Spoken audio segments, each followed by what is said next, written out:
Committee on Science, Space, and Technology will come to order. Good morning. Welcome to today's hearing entitled Examining NOAA's Climate Service Proposal. It's in front of you in your packets containing the written testimony, biographies, and truth in testimony disclosures for today's witnesses. At this time, I recognize myself for 5 minutes for an opening statement. Excuse me. I want to welcome everyone here today for this hearing on examining NOAA's climate change proposal. And I'd first like to note my irritation about witness testimony. This committee has always been very accommodating and appreciative of the busy schedules of our witnesses. Each of us, the Republican and Democratic side, have always had that appreciation. That's why we try to give them as much notice as possible. The committee invited NOAA more than 3 weeks ago, and it's truly appalling that this testimony is 26 hours late and over 27 pages. The lack of consideration of the committee members' time is not an encouraging sign that there's a willingness on the part of this witness or of this administration to work with this committee on important issues. I'm disappointed that we've already started on the wrong foot. Dr. Lubchenco came to my office on November 15th of 2010. I asked her several questions. She said she would seek this committee's approval before implementing her proposal. The purpose of this hearing is to consider the proposal put forth in the President's FY 2012 budget request issued in February to totally reorganize NOAA and create a new line office called the Climate Service.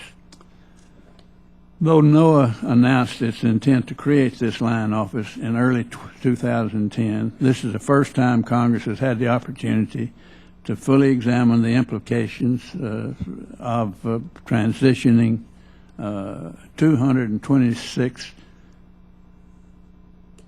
million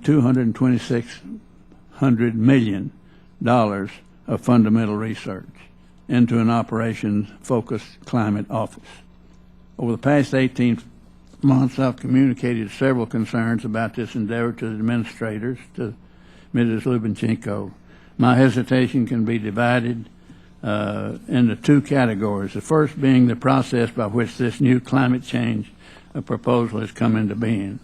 After our budget hearing on March the 10th, this committee sent a series of questions for the record, some of which ask about the climate service proposal and would have provided the committee further information to make today's hearing more productive. It's been 3 months since we sent those questions, and we still have not heard back from NOAA. It's very difficult for the committee to conduct proper oversight of agencies if they are delinquent or, at best, evasive in responding to members' inquiries. Given that the administration and the administrator have claimed that this topic is a high priority for her, I find it curious that these responses are taking this long to formulate. The other part of the proposal that I find troubling is the actual substance of NOAA's design for a climate service. The foremost concern I have had in regarding the amount of resources NOAA is planning on moving from the Office of Oceanic and Atmospheric Research. More than half of the resources of NOAA's research enterprise would be moved into a climate service. This proposal appears to contradict the notion that fundamental research must not be driven by operational demands. In 2004, a research review team produced a report for NOAA's Science Advisory Board that proposed consolidating research across NOAA into a more focused and integrated line office in order to enhance the cooperation and collaboration to promote research investment and innovation. However, instead of consolidating research activities, NOAA's proposal seeks to break up its research enterprise and move more than half of it into an operational service. The issue before us today is about the major reorganization of an agency and the impact that such reorganization will have on the functioning of the agency. I recognize that certain climate services can provide value.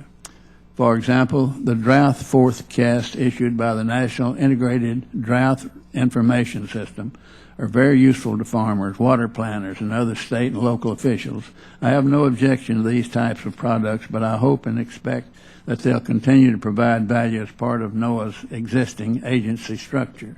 My objection and our objection to this proposal has been the concern that the focus to create a climate service will severely harm vital research at NOAA by transferring resources away from fundamental science to mission-oriented research and service-driven products. This hearing is only the first step in the committee's examination of NOAA's proposed climate service. I now recognize Ranking Member Mrs. Johnson for 5 minutes for an opening statement. I yield back my time. Thank you very much, Mr. Chairman. I appreciate you holding this hearing today to discuss the climate science and services of NOAA and their efforts to create a climate service line office within the agency. We will also discuss the range of services and products NOAA already provides for the countless numbers of users, including the U.S. Navy, who is with us today. This committee has heard as much, if not more, than any other committee on the subject of climate change.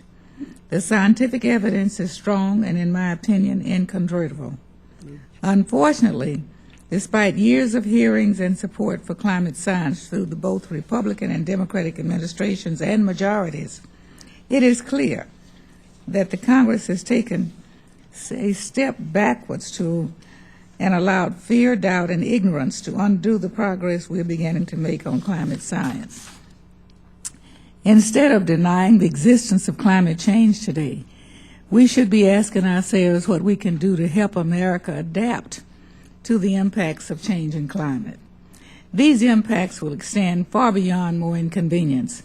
For anyone that is more concerned about financial costs of taking action to prevent and adapt climate change, I ask you to consider the economic impacts, such as prolonged droughts and heat waves, increased flooding, more intense storms, species extinction and invasive species, sea level rise, melting polar ice caps, and mass migration, just to name a few. From the tornadoes in the south, drought and fires in the west, and flooding in the Midwest, regardless of their relation to climate change, we have seen in recent months how even isolated instances of these phenomena can devastate economies. That said, why should we not want people to have the tools and information needed to anticipate what is to come? Many sectors of our society, farmers, natural resource managers, coastal resource managers, state and local government officials, the transportation sector, and water, utility, and energy companies, just to name a few, all benefit from NOAA's ability to predict the intensity and duration of climate events. On the national, regional, and local scale, these services and products will make it easier for decision makers and managers to prepare and develop plans to respond to the various weather and climate events. As the demand for more climate information has grown, so has the need for our scientists to better understand and explain the various climate cycles and patterns. This is not a new need. In fact, in the 107th Congress, this committee passed legislation authored by Mr. Hall to expand climate service by authorizing a National Integrated Drought Information Services, or NIDIS. It was a common sense measure, unburdened by today's political rhetoric on climate change.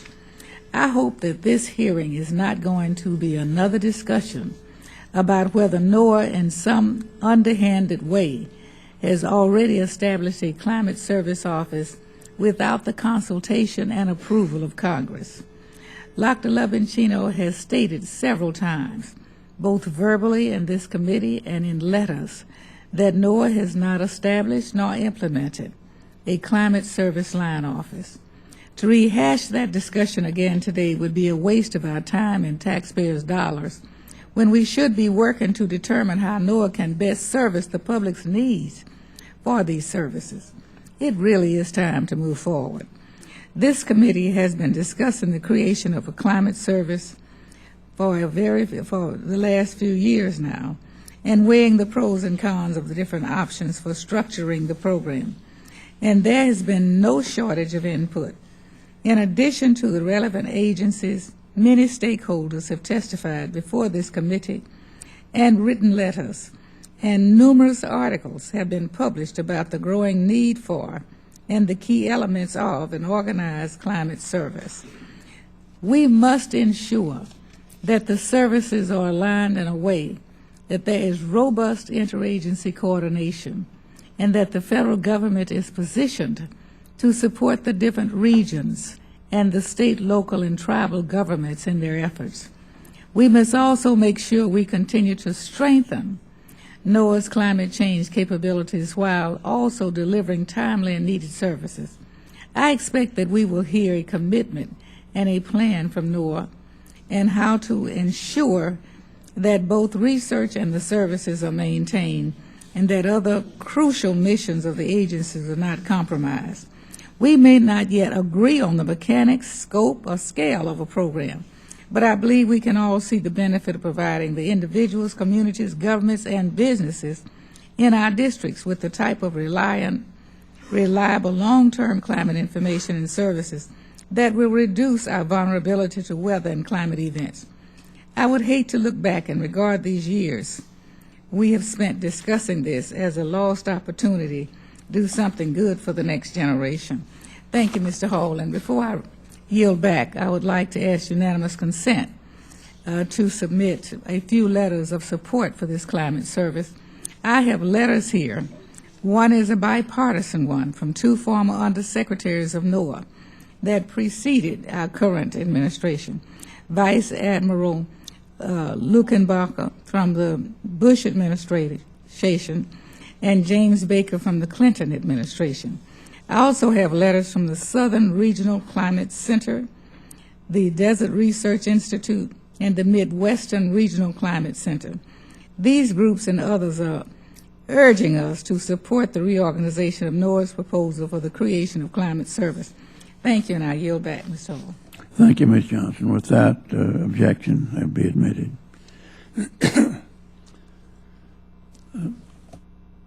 Gentlelady from Texas yields back. If there are members who wish to submit additional opening statements, your statements will be added to the record at this point. Excuse me. At this time, I'd like to introduce our witness panel. I'd like to introduce our first of two witnesses, Dr. Jane Lubchenco. Prior to her service as administrator at NOAA, Dr. Lubchenco served as the president of the American Society for the Advancement of Science, a professor at Harvard and Oregon State University, and she was also on the board of directors for the National Science Foundation. Dr. Lubchenco was sworn in on March 20th, 2009. This is the fourth time she's appeared before this committee, and I thank you for being here. Recognize you for 5 minutes. Will not hold you to 5 minutes. Just do your best to stay around it. Thank you very much, Chairman Hall. Members of the committee, it's a pleasure to be here today, and I greatly appreciate the opportunity to talk to you about the proposed reorganization that was included in the President's FY12 budget. This proposal would strengthen science across the agency, increase organizational effectiveness, and create a new line office to allow NOAA to better meet the growing demand for information and services that to help Americans plan for drought, prepare for floods, and support U.S. national security priorities around the globe. The proposed realignment would enable NOAA to continue to advance our high-quality science and more readily transition scientific findings into usable services for American farmers, emergency managers, healthcare providers, weather-dependent businesses, Department of Defense, and more. Before proceeding, I would like to again assure you that NOAA has not established a climate service. We fully understand that congressional approval is needed. And I would like to apologize for the fact that my testimony was delayed in getting to the committee. And I reiterate my regret for the manner in which the conversation between Congress, the Department, and NOAA began.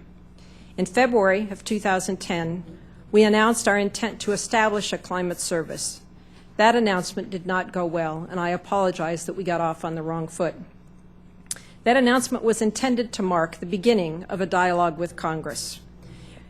Mr. Hall, it is my sincerest hope that the time and effort that we have committed to sharing information with the committee and responding to your requests over the last year has begun to restore the goodwill that long characterized the relationship between NOAA and the Science Committee. And it is my sincere hope that we can continue to work together going forward to build a stronger science and service enterprise at NOAA. Few environmental factors affect our economy, ecosystems, and livelihoods more than weather and climate. Severe weather and climate extremes pose risks to human health, safety, and property. Everyone understands the influence of weather on everyday life. Will it be hot or cold? Do I need an umbrella?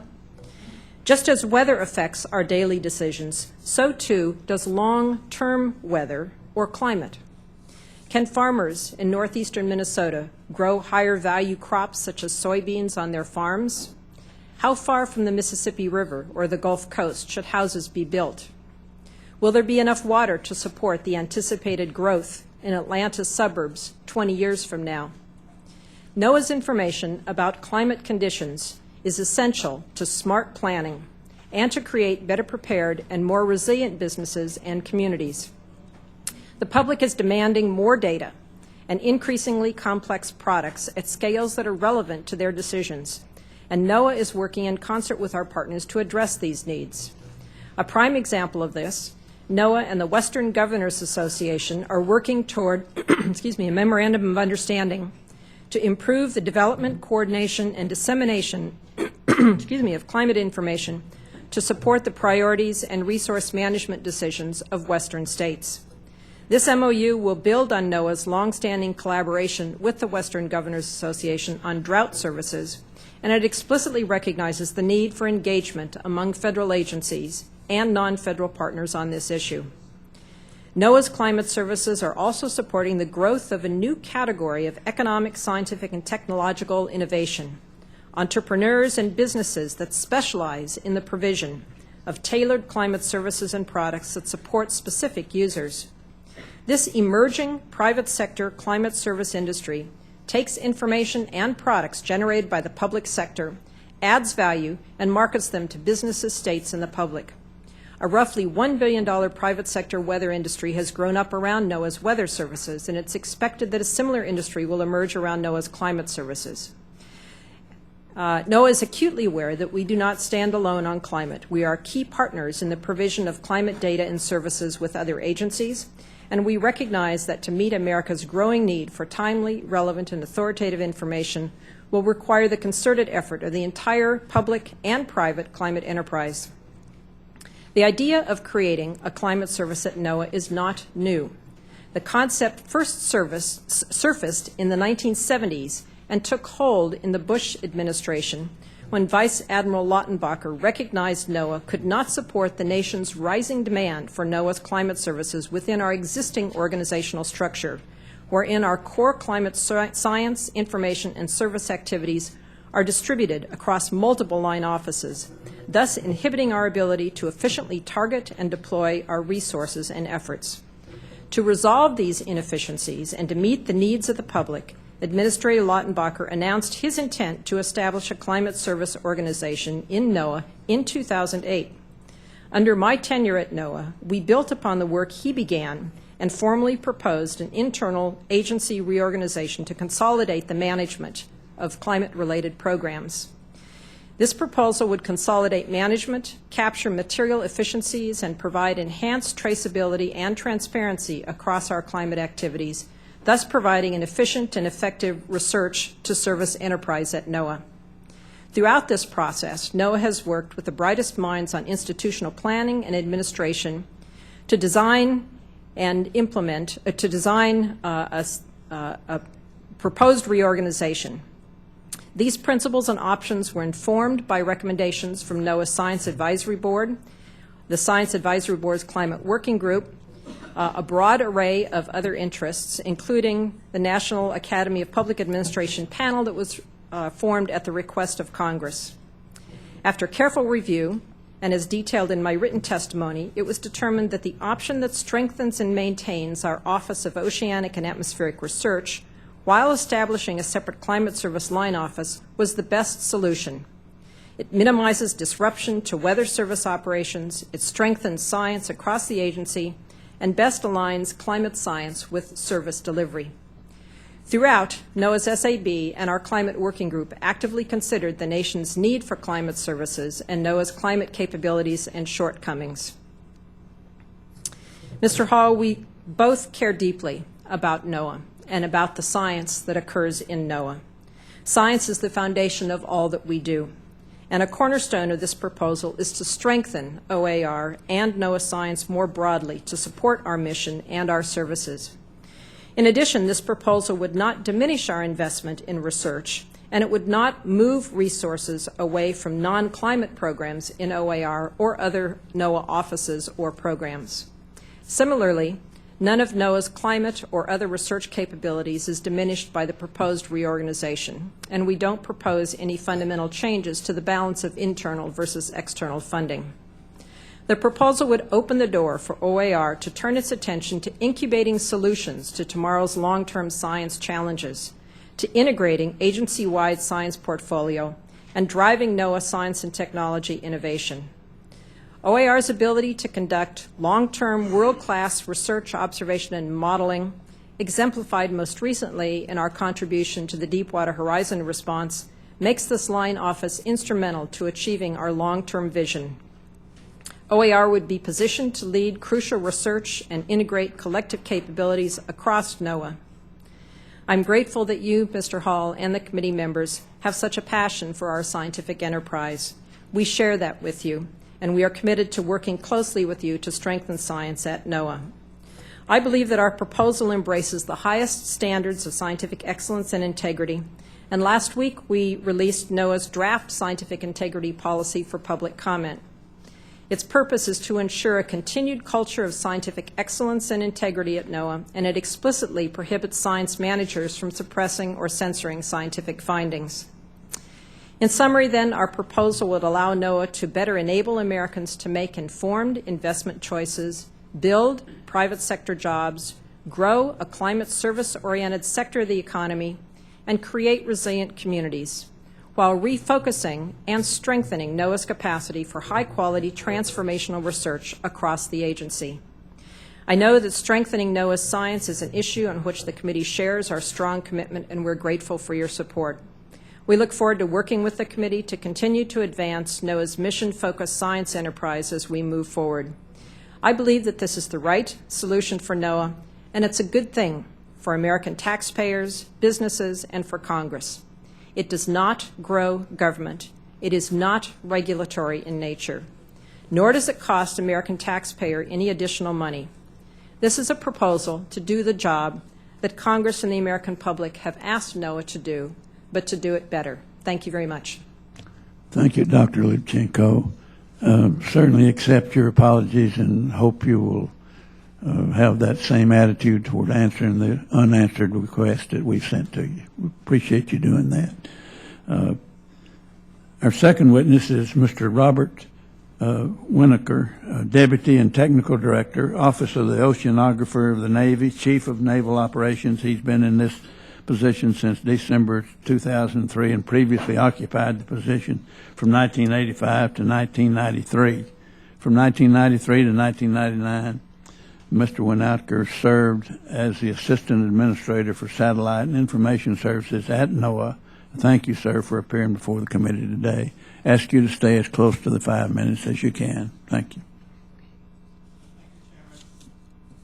Thank you, Chairman Hall. Members of the committee, Dr. Lubchenco, thank you for the opportunity to discuss with you the Navy's interest in climatological data and information. As introduced, I am the Deputy Oceanographer of the Navy. The Oceanographer is also the Director of Navy's Task Force Climate Change. Today I'm speaking about the Navy's needs for actionable climate information, how we have used climatology in the past, and how we would use projections in the future. The Navy has used climatological information for over 150 years, based initially on the groundbreaking work of Commander Matthew Fontaine Maury in the mid-19th century. The Navy Hydrographic Office continued Maury's work, providing climatological data until 1951, when the National Climatic Data Center in Asheville, North Carolina, became the authoritative source for federal climatological data.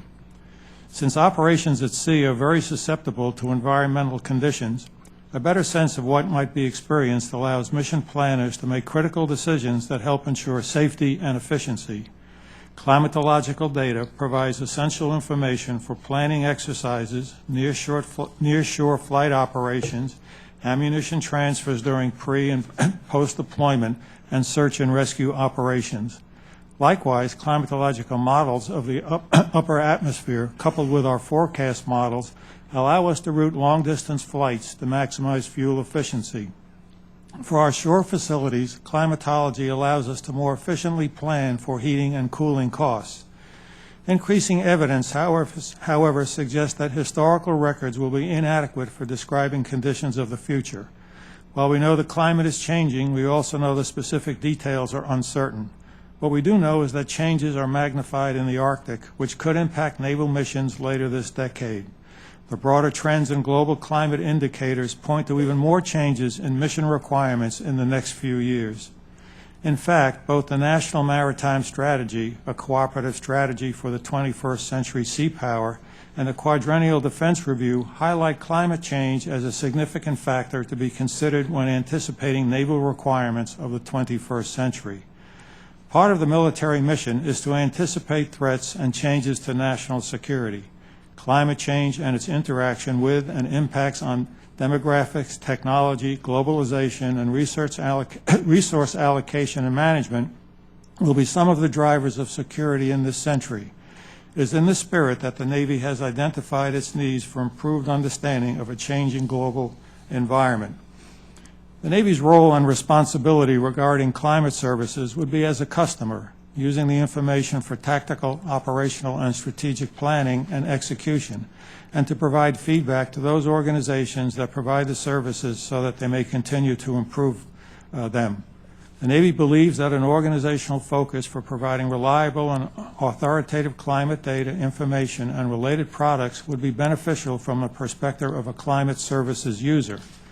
The Navy desires access to readily available, reliable, and consistent data and information in an easily available and preferably consolidated location to move us away from the current disparate method of locating and obtaining climate information, such as standard climatology, Arctic sea ice, historical trends, and future trends or current observations. It is outside the Navy's purview to comment on the specifics of how best to provide climate data and services and how the collection and dissemination of climate services should be carried out. However, the Navy does acknowledge initiatives that result in increased effectiveness and efficiency and appreciates the potential benefits of a consolidated organizational construct. The Navy recognizes the need to better understand the processes that are affecting the Earth's climate, predict how the climate will change in the future, and anticipate the security risks that may arise. The Navy is focused on readiness and adaptation while reducing the risk to vulnerable facilities and training our forces to be prepared for any future missions operating environments that much of the Navy has not regularly seen. The Navy is focused on understanding the many uncertainties and challenges that climate change may have in the future on our facilities and operations. Climate change may add additional stresses to vulnerable and unstable regions. In addition of significance, our coastal infrastructure will be affected by changes in sea level and by the impact of severe storm events. Credible and authoritative climatological data and predictions are necessary for us to conduct studies and assessments which are essential to inform Navy needs and future investments. In this regard, the Navy has developed and is implementing 2 roadmaps, one for the Arctic region specifically and one focused on global climate change. These roadmaps outline the Navy's approach to observing, predicting, and adapting to climate change with a list of actions for the next few years so as to better understand the potential impacts of and actions related to a changing climate on naval operations and investments. Thank you, Mr. Chairman. I look forward to answering any questions you or the committee may have. Thank you, sir, and I thank you both for your testimony. I don't have to remind the members here that we're relegated to 5 minutes, and I'll try to set the pattern by being within 5 minutes. At this time, I recognize myself for questions for 5 minutes. Dr. Lubchenco, in testimony before the appropriators earlier this year, you argued that the entire climate service proposal by the administration was really just an optical change that wouldn't impact daily operations. Specifically, you said, and I quote, "This is a matter of appearances. The reality is there is no change to the dollars that are going to science or to the dollars that are going out the door. We're not funding less science. We're not funding different science. We're not changing anything other than the fact that the climate scientists that were in oceanic and atmospheric research are now in the climate service. Other science remains there and will continue to thrive. Is this really just a matter of appearances that you won't change the science, you won't change the money you fund or how you fund it? Why is it such a big deal to have such a hard time to answer the questions we sent to you and to be 26 days late in answering questions for this committee? Do you have a good answer for that? Mr. Chairman, we've had multiple exchanges of letters and meetings and calls. I have instructed my staff to be as responsive and transparent with the committee as possible. I know that in response to your requests, we have delivered 2 sets of documents totaling over 6,000 pages. There is an extensive record within NOAA, and we have been working very, very diligently and hard to provide you and your colleagues and your staff with all of the information that you are requesting. I thank you for that. You can solve that by answering the questions we've sent you. I hope you're going to do that. Dr. Winokur, Mr. Winokur, the title of this hearing is Examining NOAA's Climate Proposal. Yet you conclude your written testimony by saying, and you're here to request of the minority, right? That's correct. That is correct, Mr. Chairman. All right. You said it is outside the Navy's purview to comment on what agency should provide climate services to the federal government, how they should carry out the collection and dissemination of climate services, and what level of funding is necessary to carry out this effort. Just so we're clear, your testimony is that the Navy has no position on NOAA's proposed climate service. Is that right? Correct, Mr. Chairman. Our position is that that's an internal decision for NOAA to decide how best to organize. We from the Navy, as I mentioned in my testimony, do require credible and authoritative data in a timely fashion, so it would facilitate our requests if there was a coordinated and focused approach to answering Navy needs for data. As you sit there right today, then, and I thank you for your service to the Navy and to the country, would it be fair to say that it sounds as though the Navy doesn't actually need a climate service? Is that what you're telling us? No, I think what I'm saying, Mr. Chairman, is that the Navy needs climate data, and if climate service is in fact the best way to provide it to us, then certainly we leave that to a NOAA decision on how best to organize, but we do need a focused approach. The current situation of obtaining data from disparate sources makes it a little more complicated for the Navy to get what it needs. So we would certainly support efficiencies within any agency, and if this is the best way for NOAA to provide it, we would support it, but we're not taking an official position on how NOAA should best organize. I appreciate that, and I think my time's about up. The gentleman from Oregon, Mr. Wu, is recognized for 5 minutes. Mrs. Johnson had a vote in another committee. She will return shortly. Mr. We'll Chairman, recognize you for 5 minutes, sir. thank you very much, Mr. I Chairman. stayed within 4 minutes and 59 seconds. If I could have a restart of my clock, before I start my 5 minutes, Mr. Chairman, we have one additional letter of support from 23 climate and weather-related private sector entities. And, Mr. Chairman, I'd like to add this letter to the previous letters that Mrs. Johnson submitted for the record, and I do note that majority staff has received a copy of this letter. Without objection, it's ordered. Thank you very much.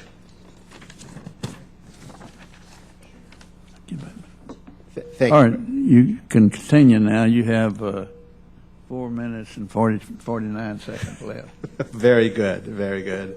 I want to start by noting that NOAA does not have an organic act.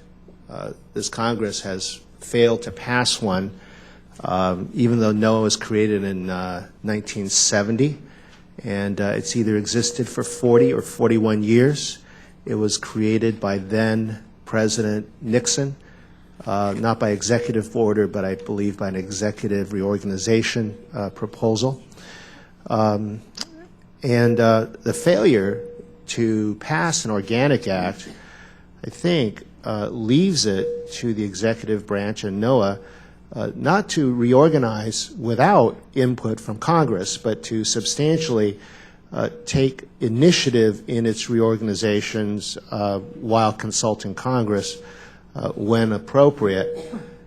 And this committee and Congress have made strenuous efforts to pass an organic act, but we have failed to do so. This committee has passed an organic act through this committee several times. It has not made it through other committees and not made it through the full House of Representatives. And I want to just lay that down as it, I think, explains some of NOAA's actions in reorganizing itself because it has to take additional actions in doing so in the absence of an organic act. Administrator Lubchenco, I'd like to return for a moment. You did address this in your testimony, but I'd like to return for a moment to the difference between climate and weather because it is so important. Maybe members of the committee understand part of that. Maybe the staff understands that fully, but perhaps members of the general public do not fully understand the difference between climate and weather and the functions of the Weather Service and any future climate service. And I want to give you a further opportunity to explain the difference.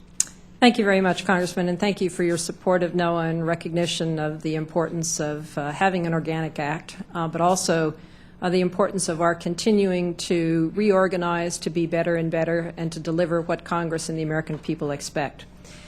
To your question, weather happens over hours to days. Our weather models that provide some of the best weather forecasts in the world provide each and every American with information about weather, but also warnings. And this is in the time frame that is generally less than 2 weeks. Anything longer than that is what we define as climate. Climate is future weather more than 2 weeks out, and so this focuses on weeks to months to years and beyond. And much of the climate services of which we are speaking and that we currently provide under existing authorizations but want to do a more effective job of providing has to do with information about pending droughts, pending floods, pending severe storm conditions, things that are more than 2 weeks out. We utilize observations and modeling and understanding of past weather and climate information to anticipate what is likely down the road. And so, for example, when last fall NOAA warned the communities in the upper Midwest that this spring was likely to be a very significant flooding year, that is an example of a climate service. That kind of information is extraordinarily useful for planning purposes. How many sandbags do we need to buy? What kind of information do we need to provide to our communities? How can we begin to think about and be prepared? The same is true for firefighters battling fires in Texas. Having information beginning last winter that this was going to be a very, very dry and warm spring enabled planning to begin. that kind of climate service information we currently provide, but we don't do so in a way that is as effective or as efficient as we believe it could be, hence the proposal for this reorganization. Well, thank you very much, Administrator Lubchenco, for that very interesting example of, say, the difference between tornadoes tomorrow and floods next year. Thank you. Gentleman yields back. Gentleman from California, Mr. Rohrabacher, recognized for 5 minutes. Thank you very much, Mr. Chairman. And I'd like to ask Ms. Lubchenco, am I pronouncing it correctly? Lubchenco. Lubchenco, thank you. Do you believe that you are obligated to, that your actions are obligated to be within the parameters that are set by law by the Congress? Yes, sir. All right. And what is your interpretation of the last Department of Defense and Full Year Continuing Appropriations Act of 2012 when a reading of it from our side suggests that you are prohibited from using funds to implement, establish, or create a NOAA climate service? Is that your interpretation as well? Yes, Congressman. We were instructed very explicitly not to implement or create a climate service, and we have not done so. Okay, now you have a director that says climate, well, what is the title for Mr. Tom Carl's position in your operation? Mr. Carl is the director of the National Climatic Data Center. He also serves as the transitional director for the NOAA Climate Service, the proposed NOAA Climate Service. Is Climate Service Transition Director part of his title? Yes, it is. All right. Thus, you think that when Congress says no funding shall be used to implement climate service, that you are within the guidelines from Congress in establishing a climate service transitional director. Isn't that implementing a climate service for NOAA? Is it on its face? No, Congressman, it's not. I believe that it is being smart and Smart is not necessarily consistent I understand. with law. I'll change my wording. I believe that prior to implementing any potential change, whether that change comes about or not, requires good planning and good execution if the proposal is approved. Well, once it's good, and in this case, okay, go ahead. In this case, we set the kind of proposal that that is before Congress now is a very substantial one. And does a reorganization that requires extensive amount of planning and begun under Vice Admiral Lautenbacher, we began to think about what would a new line office look like, how should it be structured, but Mr. Carl was... But once you go beyond that and you actually hire someone, for example, have you not also hired 6 new NOAA regional climate service director positions in this last year?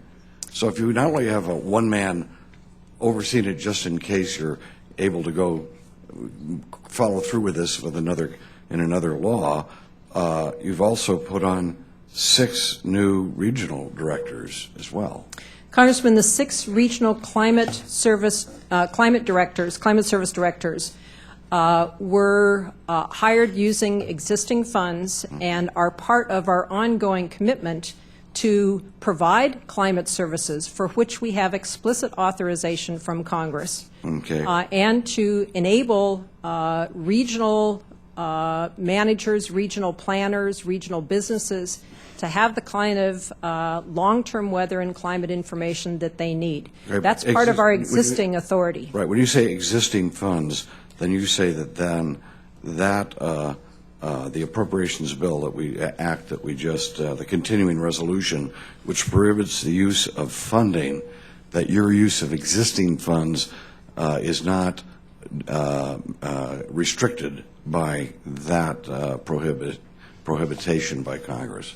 Congressman, those regional directors were hired prior to the continuing resolution, and they are consistent with what we normally do to provide climate services under existing authorizations. So a continuing use of funds for people to provide salary for people who a legislation has suggested you are prohibited from using funds to implement a climate service, but continuing the use of funds is not restricted in your analysis by this law. Congressman, those regional directors are not part of our proposed reorganization. But they're part of your budget. Of course they're part of our budget. Everybody on the payroll is part of our budget. Right. But they are not part of this proposed reorganization, which we have not implemented. It doesn't say here as part of your reorganization. It says prohibits use of your funds that Congress provides you. It doesn't say you're prohibited something to do, unless it has something to do with your reorganization. I believe that the language prohibits us from implementing or creating a climate service. Okay. And we have not done that. It would appear to me, one last note, Mr. Chairman, that is a quote from this new transitional director, Tom Carl, when asked about whether or not they were establishing the climate service, he said, "We've moved in, we're waiting for the marriage certificate, but we're acting like we have a climate service." So now, I'm not going to ask you anything about living in climate sin without the marriage certificate, but it seems to me that something's going on here that you do not have authority to do with your budget, and I think we need to further look at this very closely, Mr. Chairman. Thank you very much. Gentleman yields back his time. Chair recognizes the gentleman from California, Mr. McNerney, for 5 minutes. Mr. Chairman, I would like to yield my position to Mr. Miller because I need to step away for some votes. And I also want to note for the gentleman from California that the 6 hires and Mr. Carl, that they were put in place before Mr. Hall's amendment and before the appropriations bill was passed last year. Thank you, Mr. Chairman. I recognize Mr. McNerney, and if Mr. McNerney wants to yield his time to Mr. Miller, certainly he'd be welcome to do that. Sorry. Thank you, Mr. Chairman. Dr. Lubchenco, one of the objections I seem to be hearing from the majority party is a lack of cooperation or planning with the agency, between the agency and the committee here. Would you consider your committees, as your agency as being cooperative or uncooperative? And if you consider it cooperative, could you give some specific examples of meetings or actions that took place in a effort to cooperate in terms of developing the plan? Thank you, Congressman. I believe we have been very responsive, very cooperative. I fully admit and have apologized for the fact that I think we got off on the wrong foot when we did the initial announcement, and I think that was a serious mistake. We have consistently been in dialogue with the committee. Our staff have been communicating quite frequently. I have briefed this committee about our proposed reorganization. I've met with the chairman a number of times. And in fact, this dialogue began with this very committee quite a while ago as we were considering this proposal. So we have had, I believe, very extensive interactions and communications. This committee and Congress, for example, requested when we first proposed this reorganization in February of 2010, Congress directed us to engage the National Academy of Public Administration to review our plans and to provide this committee and Congress with an evaluation of the proposal that we had. So that's a specific example of some of the interaction and dialogue that we have had following the original proposal.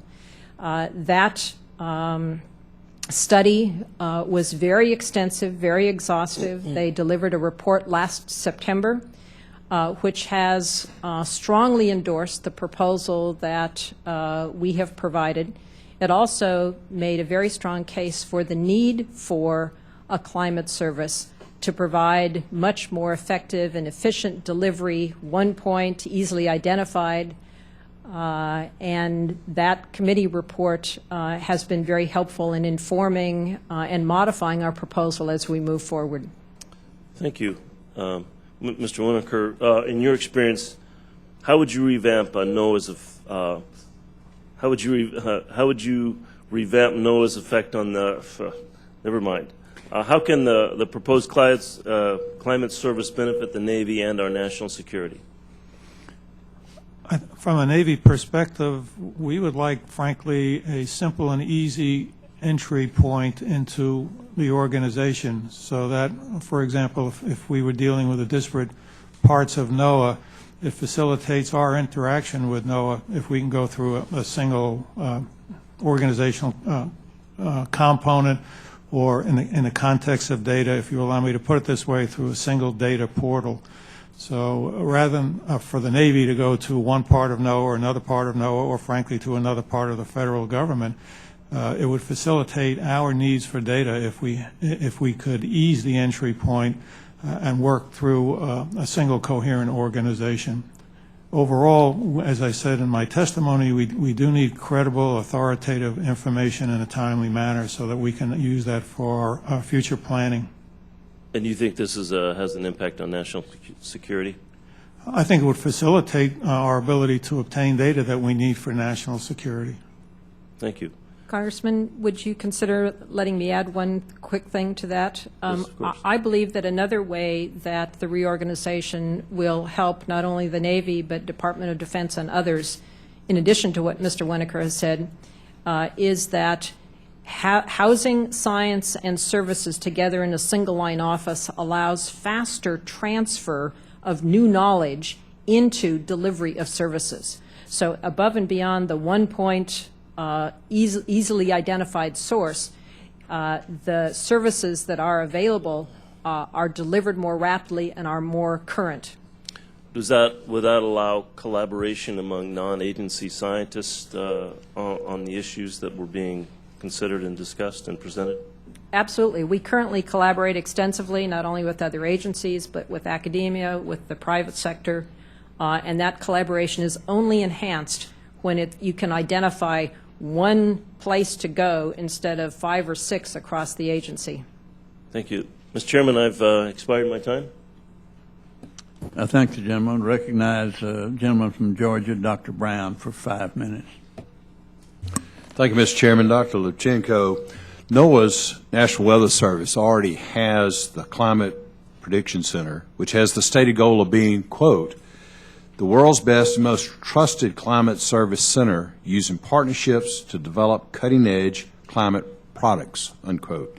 Its stated mission is to, quote, deliver climate prediction, monitoring, and assessment products for time scales from weeks to years to the nation and the global community for the protection of life and property and the enhancement of the economy, unquote.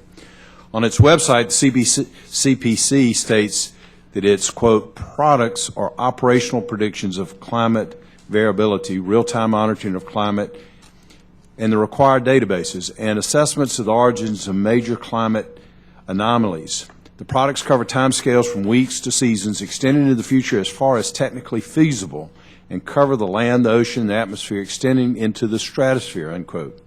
The proposed NOAA Climate Service would gut research and modeling from the Office of Atmospheric Research, OR, and data centers from NESDIS. It basically politicizes the issue and minimizes the other core missions of the agency, all in an attempt to increase coordination. On top of that, its stated goal is to, quote, bridge the gap between climate science and decision making. That sounds a lot like a propaganda office to me. Since the National Weather Service, a trusted source of impartial information, already has an office executing this task, and the Office of Atmospheric Research is conducting climate research, what is the goal of the National Climate Service other than policy advocacy? Congressman, the Climate Prediction Center and the Weather Service, the great science that we have in the Office of Atmospheric Research, other units like the National Climatic Data Center that are in the Satellite Division are all existing strong pieces that we have that provide either climate science or climate services. The challenge is that they are located in disparate parts of NOAA. They do not have we have to connect them through our matrix management structure, and others from the outside don't necessarily know where to go to get easy information. Well, Our proposal, pardon me, just because I have just a limited amount of time, the Navy's complained that they don't have one source to contact you. It seems the CPC does all the goals that you are expecting NOAA's new climate service that I think you're already instituting against the law, actually. But why not just support and reinforce the work of CPC or and data centers, which already have trusted reputations, rather than standing up a politically charged office? This seems to be an unneeded distraction that has nothing to do with science or providing the public with better information. If it's better to gut climate research out of OR and put it in a separate line office, why aren't you suggesting that for other line offices, and why do we need OR if we're just going to line research with each line office? Do you also suggest that we eliminate OR? Congressman, the Climate Prediction Center is only one part of our climate sciences and services, and it alone cannot do all that we need to have done. We are having increasing requests for information about climate, long-term weather and climate, and we believe that providing this information to the diversity of users is best done by having a single identifiable place that is much greater than what just the Climate Prediction Center does. This is a proposal to be responsive to our existing mandates from Congress, as well as more responsive to the American people in providing the information that they need and that we believe will be very, very helpful. Well, I think the CPC is already doing what you're suggesting. I think you're breaking the law, frankly, because you're standing up a service that Congress has told you not to do, along with the questions that Mr. Rohrabacher gave you. I think you're standing this up against Congress's direct instructions to you in the law, and CPC could do exactly what you're doing.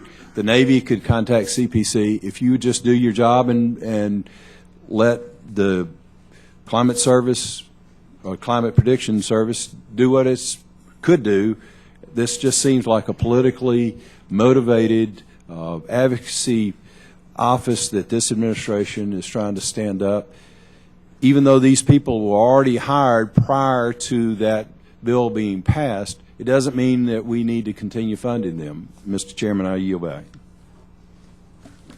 Thank you very much. The gentlelady from Florida, Ms. Wilson, is recognized for 5 minutes. Not here. Okay.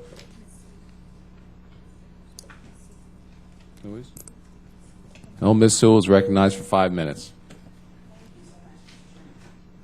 Thank you, Mr. Chairman. Madam Administrator, I know that those were pretty harsh allegations that were just made against NOAA, and I was wondering if you would like to respond to the last question. Thank you, Congresswoman.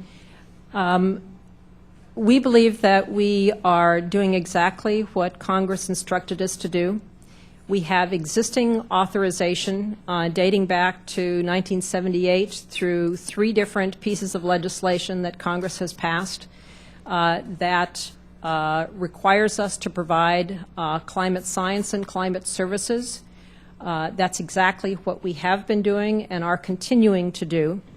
We have not and will not implement or create the proposed climate service until we have permission from Congress to do so. Well, I know that one of the things that we're all concerned about is that the goal, if we are to create a climate service, proposed climate service to NOAA, is that we want to make sure that your basic mission is not impeded in any way. I hail from Alabama, and we've had some pretty harsh tornadoes that have affected my district and my state. And I just want to know what assurances you can give us that that your forecasts, your climate forecasts operations and your environmental satellites program will not be in any way negatively impacted by any proposed climate service. Thank you, Congresswoman. When we first set out to consider possible different options for reorganization, we had a number of criteria in mind. One of them was to not in any way, shape, or form undermine the very good work of any of the other important parts of NOAA. We also wanted to have a reorganization that was budget neutral, did not cost any additional resources, and that would provide the most effective and efficient climate services to the American people. The very careful, thoughtful way that we've gone about thinking about reorganization, the extensive consultation we've done with our Science Advisory Board, with the National Academy of Public Administration and others, has resulted in the proposal that is before Congress.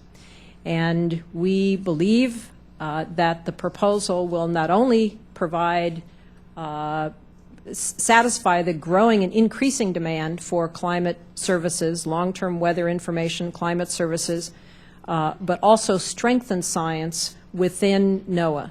That is one of my highest priorities, and we believe that this renewal of the Office of Atmospheric and Oceanic Research this is a great opportunity to renew research focus in OAR, and to do so in a way that incubates long-term research and integrates science across NOAA. So we believe this is a win-win for the American public and is completely consistent with what we have been directed to do by Congress. Thank you. How do you feel that NOAA's weather and climate forecast is helping people like my folks in my district prepare for these catastrophic events that weather events that we've been experiencing? Can you just address NOAA's efforts to help prepare communities like mine? Congresswoman, I had the opportunity to visit Tuscaloosa in your district just a few days after the disastrous tornado that was there. And I saw firsthand how horrid much of the damage was and how many people's lives were disrupted. And despite the fact that there were a large number of people that were killed by that tornado, I think it's quite likely there would have been many, many more had we not had the multiple days' worth of warnings from the National Weather Service that enabled people to get out of harm's way, to be prepared, that alerted the emergency responders that this is serious. The fact that we issued warnings 5 days in advance, thanks to the information from our polar orbiting weather satellites, and then 2-day warnings, 1-day warnings, day of warnings. That's a prime example of what our weather service does so exceptionally well. And we consistently try to get better and better at those kinds of short-term weather alerts and warnings. By the same token, information that is months out that says floods are likely, droughts are likely, wildfires are likely, will also enhance communities' ability to be prepared. It also creates a new opportunity for the private sector. We have seen the emergence of $1 billion private sector weather enterprise. The Weather Channel, AccuWeather are some familiar examples. We fully anticipate that as we achieve the ability to do these longer-term weather forecasts and climate forecasts, we will have a comparable demand from the private sector for information where they can take publicly provided information, add value, and grow a whole new industry around climate services. So we see multiple potential benefits in this. Thank you very much. Thank you very much. Now, Ms. Adams from Florida, recognized for 5 minutes. Thank you, Mr. Hold on. Go ahead. We can go. Ms. Adams, you're recognized for 5 minutes. Thank you. Ms. Lubchenco, you and I have had our differences on the fishing issue and everything else, and I was just listening as the discussion about restoring goodwill with this committee. Do you consider 26 days late timeliness in a response? Congresswoman, I'm not sure what you're speaking of with respect to 26 days late. The chairman said he was waiting 26 days it took to get the answers to the questions. We have been and they're still providing waiting. information to the committee on a rolling basis. But apparently there are some answers to questions that have been asked that they're still waiting for. There are still questions outstanding, in part because the scope, 26 hours. I know what you're speaking of now. The chairman in his opening remarks said that my testimony to the committee for this hearing was 26 hours late. And that is true, and it is highly unfortunate. It is something for which I apologize, and it is what it is. I can't ignore that was late. And we're still waiting for some answers to some questions that the committee has asked, correct? So the committee has... Just yes or no. I have a short period of time. There are additional questions to be answered. You mentioned in your opening statement the Climate Science Office was needed to offer services like those used during the Deepwater Horizon oil spill. Was NOAA unable to offer the services that were needed to assist in this incident? NOAA provided a wealth of information in direct support. Was that a yes or no? And if we had Ms. had the climate Lubchenco, service, I have a short amount of time. we could have done Yes or even no? more. So was it a yes? Were you able to provide? We provided a lot. We could have done better had we had this. So that is your reasoning and rationale for the need for this new service? Among many others. You also, I'm looking at a research, it's 2004 Research Review Team report to the NOAA Science Advisory Board on research organization and management within the agency included the following recommendation. There should be a single authority for OAR laboratory programs and joint institutes to help establish partnerships with other agencies and universities, and that the wholesale dissolution of OAR and distribution of its resources and talent to the other lines would splinter rather than more tightly connect the science and research enterprise. In developing your climate service proposal, did you consider these expert suggestions to consolidate NOAA research programs and warnings against the splintering of OAR resources and talent? If not, why? And if so, why were the recommendations dismissed? Congresswoman, that report in 2004 did in fact advise our thinking. A later report in 2011 and others from the same Science Advisory Board endorsed the proposal that we have brought before Congress today. Their thinking evolved, as did ours. In your written testimony, you have laid out the reasons for the reorganization of 53% of your agency's assets into a single line office. What I found most interesting was the language you used to describe this change. You used the terms climate variability 8 times to describe the research activities of the new office line. Is this change meant to reorient NOAA towards having the majority of its budget for climate change research without actually saying that? I'm not sure what you're asking, Congresswoman.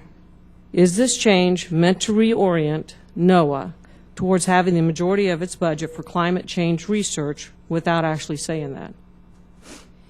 Congresswoman, Because in your written statement, you mentioned than 2 weeks out is in the category that we call climate variability and climate change. The climate system has natural fluctuations that is climate variability. Is the movement of so much of your research assets into this new office being done for the purpose of creating an office which advocates a specific model of climate change rather than producing data to inform researchers? There is no advocacy in what we are proposing or intending. We are providing information to enable others to make informed decisions. And is your agency so bureaucratic that you need to move 53% of your assets into one place just to have a single source of data?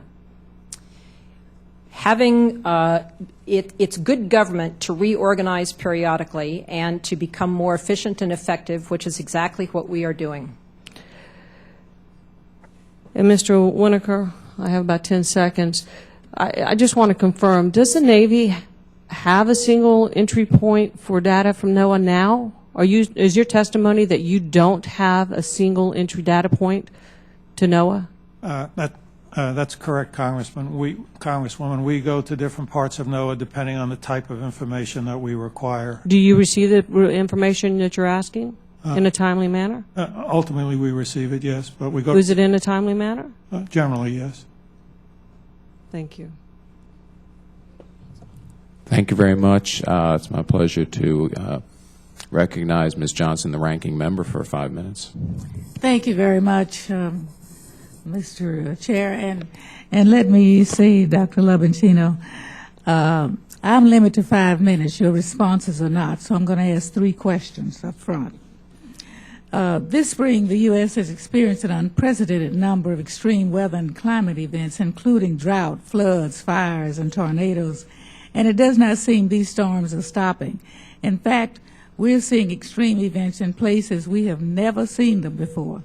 Instead of stopping NOAA's efforts to find a better way of providing this country with needy information, we should be ensuring that NOAA is providing these services in the most efficient way possible.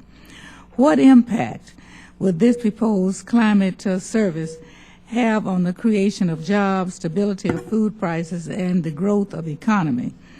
And how will the proposed climate service help better prepare us for such climate extremes in the future? And then the third question is, you mentioned that NOAA already has the authority to conduct climate science and deliver climate services. In fact, NOAA already does have both. But if this proposed reorganization is not approved by Congress, what would be the impact of this decision on the public and the American businesses?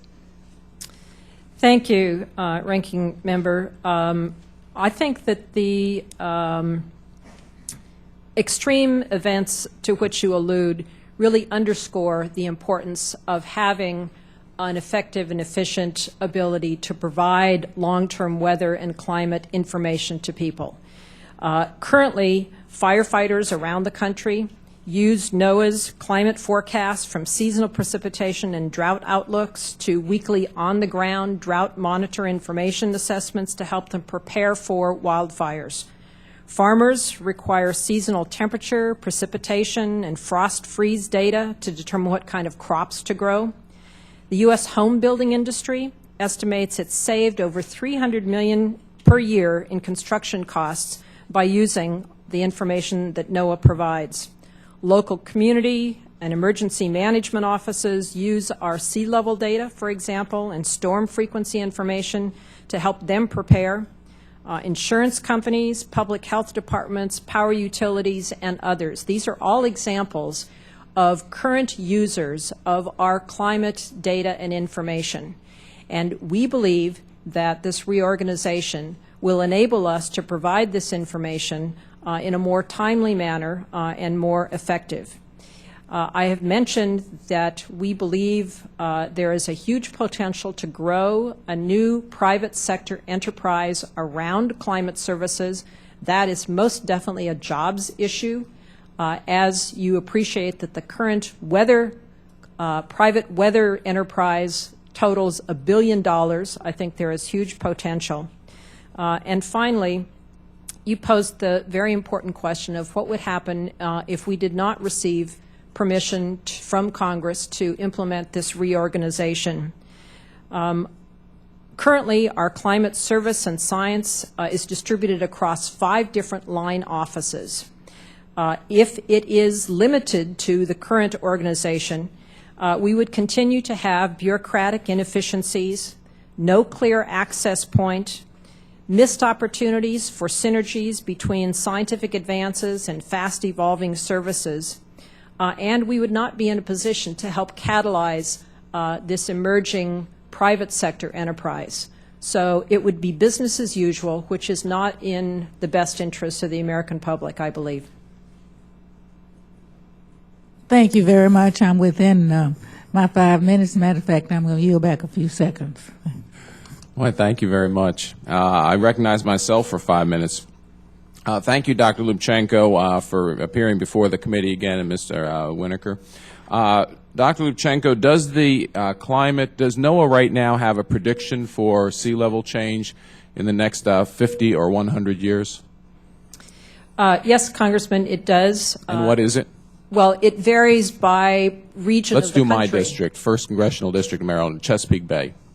I don't have those numbers at my fingertips, Congressman, but I'd be happy to get them to you. So you do have a position. Good. Well, I hope it kind of agrees with what's published on the NOAA Climate Services website. I take it that the NOAA Climate Services website is what you refer to as the NOAA Climate Portal in your testimony? The NOAA Climate Portal. Yeah, is that what? Okay, so you see Climate Services website.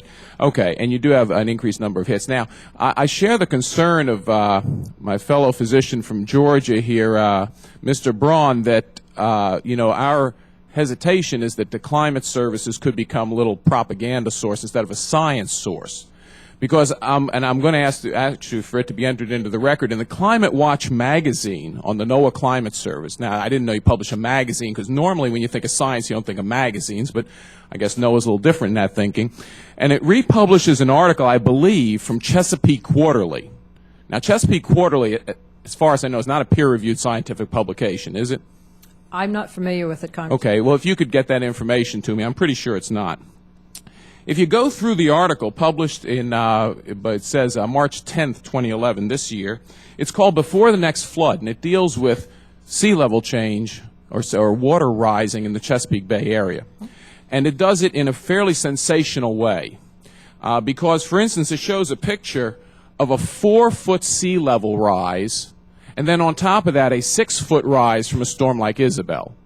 Now, does that imply that that NOAA believes there is going to be a 4-foot sea level rise in the Chesapeake Bay?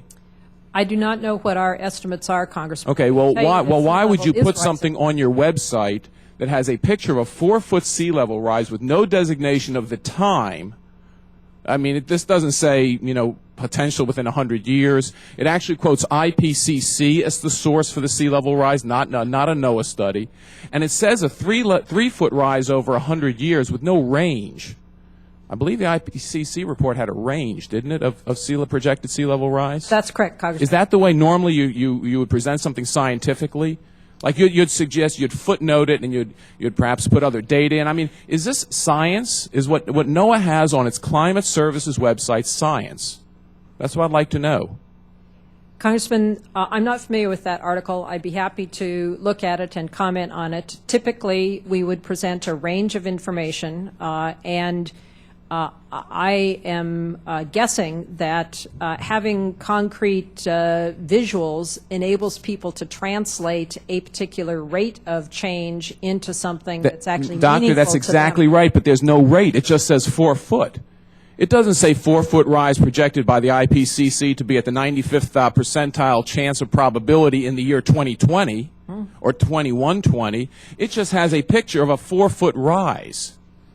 Now, Dr. Lubchenco, you're also aware that on the eastern shore of Maryland that there are two factors. One is that the eastern shore is sinking. Correct. And that the sea level may be rising and probably is rising. I read in this article, and it doesn't talk about. I mean, it's just occasionally mentions it, but it talks about sea level. It doesn't talk about the land sinking around it, and how different that might be, and the implications might be different. And then it talks about the fact that they can't get a local zoning code change since Hurricane Isabel 10 years ago, when the sea foot rise was 6 feet. Now, how does this part of NOAA's scientific contribution to our understanding of climate change, when you're talking about getting a local zoning change in response to a hurricane? I don't get it. I must just get the disconnect. Is this where we're going to concentrate what ultimately will be billions of dollars of our money is to publish an online magazine. Now, as part of the justification for your center, you actually say that you had a 57% increase in climate-related data and information website hits. I assume that includes hits on this magazine article. You don't really want us to set up a new service at NOAA to publish a magazine article taken from another magazine where you're merely republishing it from Chesapeake Quarterly, which I will proffer, and I'm sure your staff will determine, is not a scientific peer-reviewed journal. You really want us to do that? You're asking Congress, well, we got to borrow 41 cents out of every dollar, including a significant amount of that from the Chinese, to set up a climate service for you to publish this. Congressman, I haven't seen that article, so I can't really comment. Well, I'm going to ask you to comment on it in the questions that will be coming from the committee after this, because this is absolutely atrocious. This exactly exemplifies what the gentleman from Georgia was talking about. With that, the gentleman from Maryland, Mr. Sarbanes, is recognized for 5 minutes. Thank you, Mr. Chairman. Thank you very much, Administrator Lubchenco.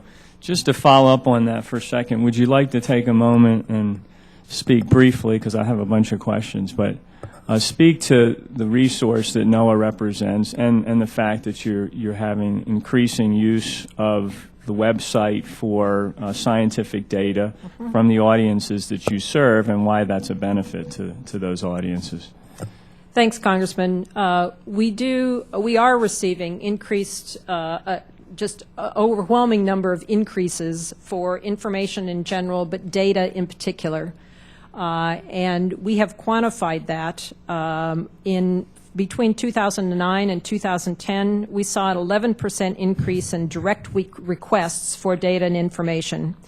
And our data centers provided 86% more climate-related data in 2010 than 2009. And these requests are coming primarily from a wide variety of users, from firefighters, from farmers, from electricity providers, from home insurers, from other agencies, Department of Health, USDA, Army Corps of Engineers, coastal managers. They're all looking for the kind of data that we have on temperature, on precipitation, on water resources, on sea level rise. And because we are getting more and more increases in these requests, we believe we have a responsibility to be responsive, which has in large part prompted our asking ourselves, how can we be more efficient? How can we do more with less? How can we be stewards of taxpayer dollars in a way that is responsive to these increasing requests? Appreciate that. Let me just make a few comments. First of all, I want to thank NOAA. I think it's a terrific organization. I think that the research you're doing, frankly, serves as a foundation for so many important policy decisions that we need to make here and that the country needs to make going forward. So it's a critical function that NOAA serves. And it does so in a very, very professional way. All of the people that I've had the opportunity to deal with at NOAA reflect, I think, a culture of professionalism and dedication to science and facts and data and evidence that really makes the reputation of that agency, I think, a premier one. In particular, with respect to the work that you do in the Chesapeake Bay, providing critical information for us so that we can make these tough decisions going forward. You've said it a number of times, but I want to reiterate that all you're trying to do with this proposal that you've made is to do your job better. We have people parading around the halls of the Capitol every day talking about how government has to operate more efficiently, has to find ways to save, to reduce duplication, to spend the taxpayers' money wisely. Here is an agency in NOAA that is hearing that, and taking it to heart and trying to implement many ideas that can achieve that, and proposing other ideas, such as this one with the Climate Service, that represents efficiency. I thought you answered very well the questions regarding having a transition director with respect to Climate Service if you'd come up here and proposed to have a new climate service, the next question would be, well, what's that going to look like? And if you hadn't had somebody in charge of looking into it and planning, you wouldn't be able to answer those questions. Any responsible proposal is going to have to do a certain amount of research to come forward and say this is what this would look like. And the efficiencies that you're proposing, I think, make a lot of sense. So I congratulate the agency on that.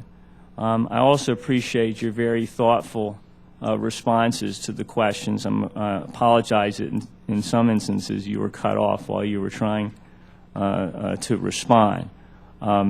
And so I want to thank you for your testimony. I find it very compelling, the need for this.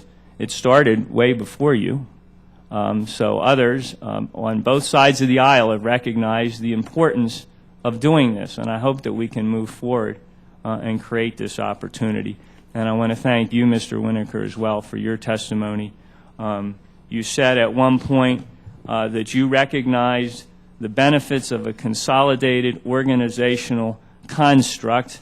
I regard that as an endorsement, even though you're not offering up an official position of the Navy, an endorsement of the proposal that's been set forth by Dr. Lubchenco and NOAA. So I hope we can move forward with this, and I thank you all for your testimony, and I yield back.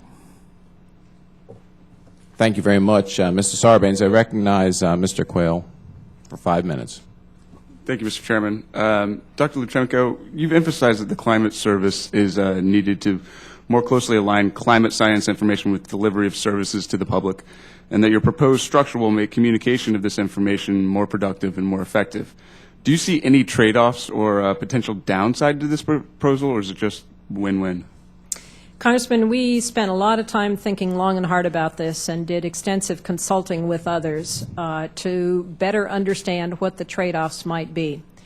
We believe that the proposal that is before Congress enables us to be more efficient with the dollars that we have, to respond to the increasing demands for information about long-term weather and climate, to support a growing private sector enterprise, and to essentially be good stewards of taxpayer dollars. We believe that we can increase the strength of science within NOAA with this proposal. It does not in any way diminish the caliber or the quantity of science that is being done. It will afford us an opportunity to better directly connect the science and services within a climate single unit, and at the same time strengthen science elsewhere in the organization by enabling the Office of Atmospheric and Oceanic Research to be an incubator of long-term science and integrate science across the agency. So we think this is a win-win. But I'm just curious, what about non-climate research that you're proposing to transfer into the Climate Service? Isn't there really a risk that basic research to understand the atmosphere or applied research to improve weather prediction will be impacted negatively if subsumed into an organization whose mission is solely focused on climate?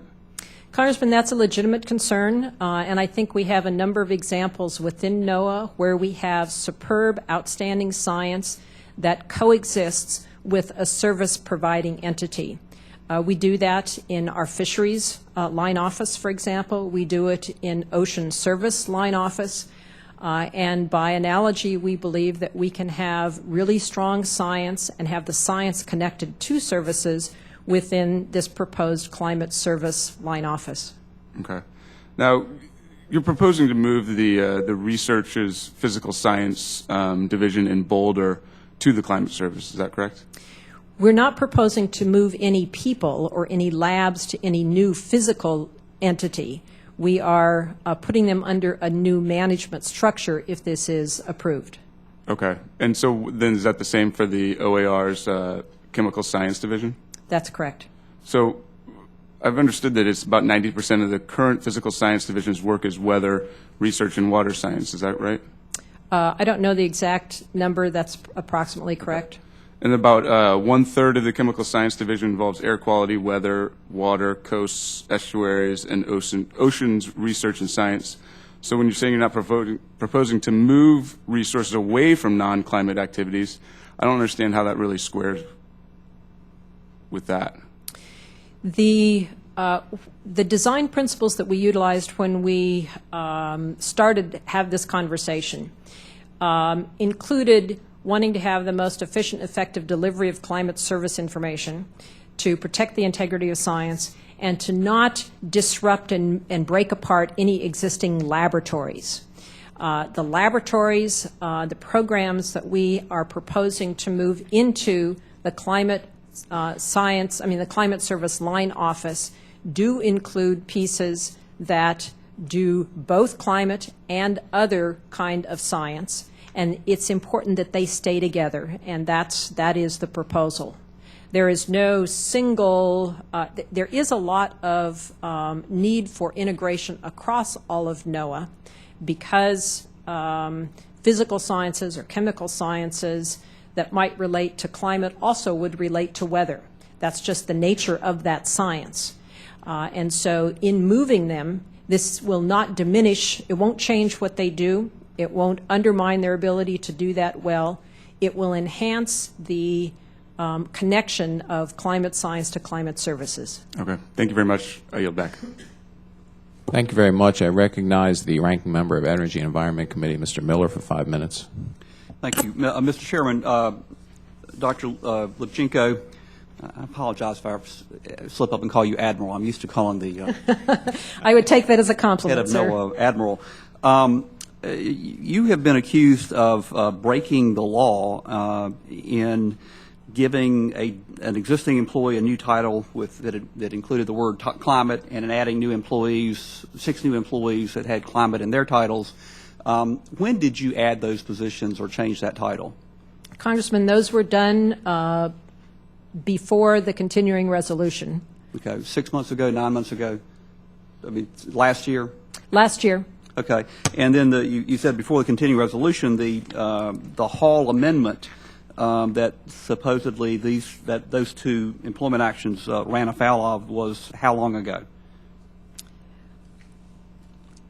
A number of months ago. Yeah, but well after you renamed those positions and added. That's correct. Okay. Did you have authority? Did you think you had authority to add those positions with climate in their title and change an existing employee's title to add climate when you did that? We absolutely did, Congressman. We have 3 acts passed by Congress that direct us to do climate-related science and delivery of services. The National Climate Act of 1978, the Global Change Research Act, and the National Integrated Drought Information System Act are existing authorizations under which we operate, under which we have people who do climate service provision and do climate science. Okay. And we are operating under those authorities. Okay. Obviously, climate and weather aren't exactly the same, but they're not unrelated either. A forecast of the ocean levels in 50 years is climate, and whether it's going to rain tomorrow and what the temperature is going to be will be tomorrow is weather. But where is the demarcation? You said earlier about 2 weeks. Is that correct? That's correct. Our weather models allow us to make reasonable forecasts out to about 10 days. And so, and then the climate, so we define weather as anything less than 2 weeks, roughly. Okay, and climate? And climate is longer than that. Okay, you said earlier that that there was an increasing demand in the private sector for climate services. I think Mr. Sarbanes' questions got at that some, but could you tell us what kind of requests you're getting, and what kind of products or services do you think NOAA can provide with your climate forecasting abilities that the private sector would find useful? Congressman, let me answer with an example. I met about a year ago with the Western Governors Association, who were having the focus of their meeting was on water and drought, which is a major issue in the West. And they have been very pleased with our national drought information services that we created in response to a request from them. That's an example of a climate service that we currently provide, and that, like a number of other services, I believe are increasingly important to a wide variety of managers and users of data. Mm-hmm. Now, the private sector is already marshaling, preparing to respond to the increasing demand. And many of the governors were telling me of the private companies that they have contracted with to give them better information about the likelihood of water in different parts of their state, water resources, what's the likelihood of drought. Those companies take the information that we currently provide and tailor it to a specific place or user. We believe that we can be even more helpful to them by this reorganization that enables them to more easily find the information they need and to create additional services in response to their demand. Mm-hmm. Much like what we do with the Weather Service, we would provide basic core information, and then the private sector can take that, add value, tailor it, repackage it, put whatever bells and whistles they want on it. You gave a statistic that the home builders had given for how much they thought your services had saved them. How much, what was that statistic again? The U.S. home building industry tells us that they believe they have saved over $300 million per year in construction costs alone by using just one of NOAA's climate tools that relates to freezing and frost depths. So in making, building homes in a way that is specific to a place instead of more than is needed, they can save a huge amount of money. And that's just residential construction, not all construction. That's correct. Mr. Chairman, my time has expired. Thank you very much. I recognize the gentleman from Illinois, Mr. Holmgren, for 5 minutes. Thank you, Mr. Chairman. Thank you both for being here. Sorry, I have a couple different committees going on at once, so sorry to be coming in a little bit late, but good to be here, and appreciate you being here as well.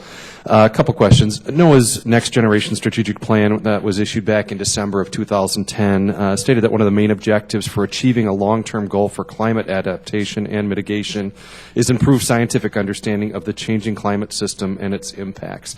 Specifically, it states international, national, state, and local efforts to limit greenhouse gases require reliable information to support emissions verifications, as do efforts to track climate changes and mitigate impacts.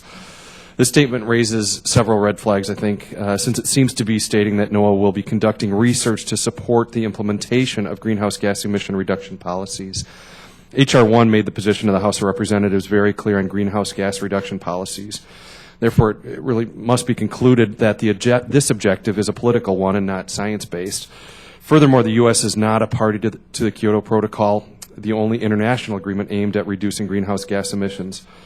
For many people, the stated goal is at the heart of the concern about NOAA's proposal, that this service will be driven by a political agenda and not a scientific research needs. Question, sorry for the long preface here, but what guarantees can you give to this committee that the climate service will not be used to promote such policies that have not been passed by Congress nor signed into law by the President? Congressman, thanks for that question. Our proposed reorganization has nothing to do with cap and trade. It's not regulatory. It is not advocacy. Our mission is to provide scientific information and to translate that information into usable data, usable products, like weather outlooks, like hurricane forecasts, like drought outlooks, to take that information and provide it to the American public, to the private sector, to state and local managers, so that they in turn can use that information to make the best decisions. We don't advocate, we provide information. how do we make sure that that continues, that it doesn't shift? It does sound like from the statements that we've heard that there is some shift going more towards the political side and less towards science-based. And what guarantees are in place to make sure that that, as you state, the intention is to be all science-based, no political agenda? What guarantees are there, or what precautionary steps are being taken to make sure that that actually occurs? Congressman, one of the benefits of the proposed reorganization is that it has greater transparency in terms of how taxpayer dollars are spent. You can look at our budgets and see exactly where the money goes, and I believe that that is one of the kinds of checks and balances that is appropriate. I reiterate that we are providing information so that others can make decisions. Switching gears a little bit here, Dr. Lubchenco, you've repeatedly emphasized that climate service proposal would strengthen science within NOAA, and that the proposed focus on climate services will not detract from the quality or focus of science that NOAA conducts. With that in mind, help me understand the process through which climate service budget and planning is developed. What line office within NOAA has led this effort? And then just wondering, too, is the Office of Atmospheric Research, which is responsible for delivering the science foundation that NOAA depends on, are they involved in this, delivering this? Or if you can just help me understand the structure. Sure, Congressman. We currently have science in multiple line offices within NOAA. And this proposal to do a reorganization and create a new climate service line office benefited from extensive input from all parts of NOAA, as well as extensive consultation outside. It was an idea that was initially proposed in the late 90s, and that my predecessor, Admiral Rohrabacher, in the Bush administration said this is an idea we should pursue, a line office for climate services. When I came on board, I thought that was exactly what we needed, and we have proceeded in a very deliberate and consultative fashion to work through the different options and give the proposal to Congress that we are bringing. What line office within NOAA has led the effort? No single line office. It has been an all NOAA effort. The office, OAR, that is our lead for science, has been an active participant. So too have the other line offices, the Weather Service, Fisheries, Ocean Services, our Satellite Division. Each of those has participated very actively in this proposal. Thank you. I see my time is up. I yield back. Thank you very much. The gentlelady from Ohio, Ms. Fudge, is recognized for 5 minutes. Thank you very much, Mr. Chairman, and thank both of you for being here. I'm going to ask you a question that absolutely has no politics to it at all, because flooding affects Republicans and Democrats. I am aware that NOAA provides long-term seasonal outlooks that help communities and businesses prepare for flooding. This is an activity that is especially relevant to Ohio. Could you please describe for me the types of long-term forecasts that NOAA provides that help Ohioans prepare for flooding that they and other Midwestern areas that have experienced this spring? And everybody's house floods in our areas. I don't care what side of the aisle they're on. Could you please? Thank you, Congresswoman. One of the services that we currently provide is our outlooks about droughts and floods, various things having to do with water. And as early as last fall, NOAA alerted the states in the upper Midwest and mid-Midwest that, in fact, conditions were likely to have very significant flooding this spring. And then in, I believe, late, I think it was December, but I can check on that, we issued, actually, I think I might have this here. No, I don't want to look for it. We issued a warning saying essentially that because of the amount of snowpack that was present and because of the conditions that were developing having to do with La Nina, with other atmospheric changes, that it was highly likely we would get very, very significant flooding in the Mississippi River drainage basin, and then later we added the Missouri River as well. And that's exactly what we have seen this year. And these outlooks that said, I think it was from Montana to Wisconsin and from the Canadian border down to St. Louis originally, that was the outlook, said we will have very significant flooding this year, get ready. And that's exactly what has transpired. I believe that that outlook and those warnings have been very useful in helping communities be prepared, for helping state managers marshal their resources. And we have indeed seen extraordinarily flooding this year in both the Mississippi as well as the Missouri rivers. And it has caused an inordinate amount of damage. But the damage would likely have been much worse had we not had these kinds of outlooks. Thank you very much. Do you consider this a climate service? Yes, Congresswoman. I just wanted to be clear because yes. Thank you for that clarification. Okay, because some people don't, I think, understand what a climate service is. So I thank you. And with the minute or so I have left, is there something that you'd like to share with us that maybe you didn't get an opportunity to answer? Certainly, I'm no scientist, so I learned a great deal today about the difference between what my Republican colleagues believe is science and what is not science. So if you could just give me some closing comments, I'd appreciate it very much. Congresswoman, I think I would start with the clarification you requested and simply emphasize that climate service is really shorthand for long-term weather and climate information, and that information is vitally important to saving lives and property, but also to stimulating businesses, to helping businesses plan and save money. Our intention in doing this reorganization is to provide what we are being asked increasingly to provide, but to do so in a way that is consistent with our congressional mandates and with the needs of the American people, and to do so in a way that is being a good steward of American taxpayer dollars, to do so as efficiently and effectively and as collaboratively as we can. This proposal is good government, and I am immensely proud of what NOAA does each and every day, the 13,000 employees of NOAA, in providing the amazing weather forecasts, the climate services, drought outlooks, fire, hurricane outlooks, flooding, wildfire, all of that kind of information we understand is important, and we want to do an even better job of providing it. Thank you very much. Mr. Chairman, I yield back.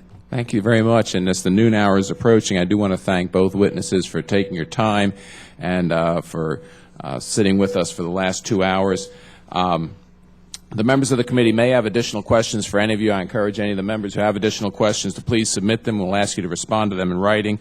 The record will remain open for 2 weeks for additional comments from members.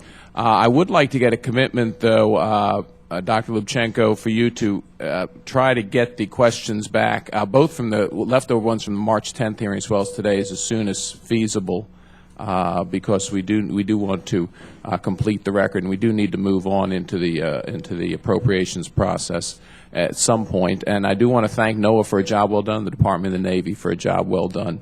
Thank you very much, and the witnesses are excused. The hearing is adjourned. Thank you.